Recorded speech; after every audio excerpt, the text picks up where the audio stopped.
Assalamualaikum warahmatullahi ta'ala wabarakatuh. Saya Muhammad Adam Harith bin Ramlan dari kelas BN2. Pada hari ini, kumpulan kami akan membentangkan berkaitan sistem keselarasan huruf vokal. Jadi, baiklah kita akan pergi kepada sistem keselarasan huruf vokal. Jadi, sistem keselarasan huruf vokal ini adalah kesesuaian dua huruf yang akan membentuk dua suku kata pada kata dasar, iaitu pasangan antara huruf vokal pada suku kata pra-akhir dengan huruf vokal pada suku kata akhir tertutup. Sebagai contoh kata dasar iaitu kecil, kita dapat lihat pada perkataan kecil ini mempunyai huruf vokal pada pra-akhir iaitu ke dan huruf vokal pada akhir iaitu cil. Seterusnya kita beralih kepada prinsip keselarasan huruf vokal. Jadi prinsip ini akan berlaku dengan syarat-syarat yang berikut, iaitu terdapat keselarasan di antara dua huruf vokal pada kata dasar, dan kedua, kata dasar hendaklah berakhir dengan suku kata yang tertutup.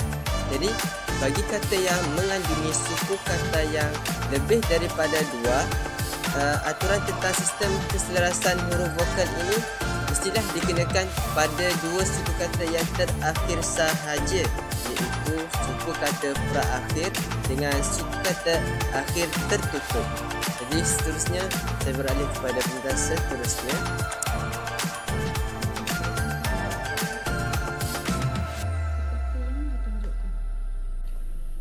Pola keselarasan huruf vokal juga terbahagi kepada dua, iaitu pola keselarasan yang tidak mengalami perubahan dan pola keselarasan yang mengalami perubahan.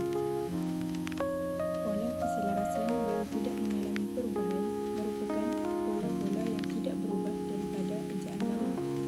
Dasar keselarasan huruf vokal menetapkan supaya huruf vokal Itali atau O pada suku kata akhir tertutup digunakan sekiranya suku kata pra-akhir memakai huruf vokal Itali atau O juga. Contoh bagi pola keselarasan yang tidak mengalami perubahan ialah huruf vokal A dan E, iaitu bagi perkataan datar. Contoh kedua ialah huruf vokal I perfect dan E, iaitu perkataan lekat. Pola keselarasan yang mengalami perubahan merupakan pola-pola yang berubah daripada ejaan lama, iaitu sistem ejaan Zabbar. Dasar mengenai perubahan ini telah menetapkan supaya huruf I dan U digunakan pada suku kata akhir tertutup sekiranya suku kata pra-akhir memakai huruf vokal A, I perfect, I atau U. Contoh bagi pola keselarasan yang mengalami perubahan ialah huruf vokal A dan Itali, iaitu perkataan alif. Dan selepas berlakunya perubahan, huruf vokal yang digunakan ialah A dan I bagi perkataan alif. Contoh kedua ialah huruf vokal A dan O bagi perkataan batuk. Setelah berlakunya perubahan, huruf vokal yang digunakan ialah A dan U bagi perkataan batuk. Hukum keselarasan vokal dilaksanakan kepada perkataan daripada bahasa Melayu, kata serapan daripada bahasa Inggeris dan bahasa-bahasa Eropah yang lain, serta beberapa bahasa daripada Nusantara yang tidak patuh sistem keselarasan huruf vokal ini. Contoh pola pengecualian huruf vokal iaitu A dan I perfect. Contoh bahasa Nusantara yang saya boleh bagi ialah seperti banget, ganteng dan kangen.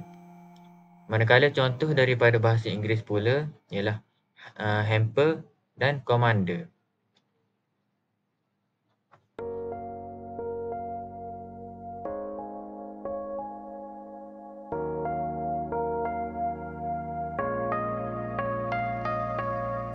Baiklah, seterusnya kita pergi kepada analisis kesalahan karangan tahun 6. Saya akan terangkan secara ringkas kesalahan yang terdapat ini. Okey, baiklah, yang pertama kita lihat kepada kurungan cek kurang ini terdapat kesalahan ayat, iaitu pada ayat pertama. Ditakhir ini statistik penggunaan sosial media seperti Facebook, TikTok dan Instagram semakin meningkat. Kesalahan yang terdapat pada ayat ini adalah kesalahan struktur ayat yang mana susunan frasa nama tidak mengikuti sistem bahasa Melayu. Seterusnya kita pergi kepada kesalahan dekat kurungan yang kedua pula. Terdapat kesalahan struktur dan gaya bahasa, iaitu pilihan kata kerja dan susunan tidak formal. Kita dapat lihat dekat perkataan ada, sepatutnya kita guna kata kerja seperti mempunyai kebaikan ataupun memberi kebaikan. Jadi kita akan terangkan yang lain bersama Puan Atikah lain hari. Baiklah, seterusnya kita lihat kepada kesalahan ejaan. Kesalahan ejaan di sini yang ditanda berwarna merah. Saya akan memberikan dua contoh yang ditanda lah, iaitu penggunaan sosial media yang sebetulnya ialah media sosial. Kemudian kesalahan ejaan untuk TikTok.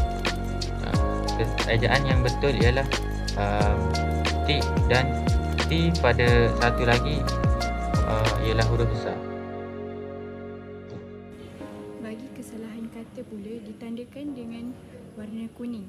Sebagai contoh, pada perenggan yang ketiga, bagi kata perpaduan yang celik ilmu, perkataan itu tidak sesuai digunakan kerana terjemahan semantiknya kurang tepat. Perkataan yang sesuai digunakan ialah masyarakat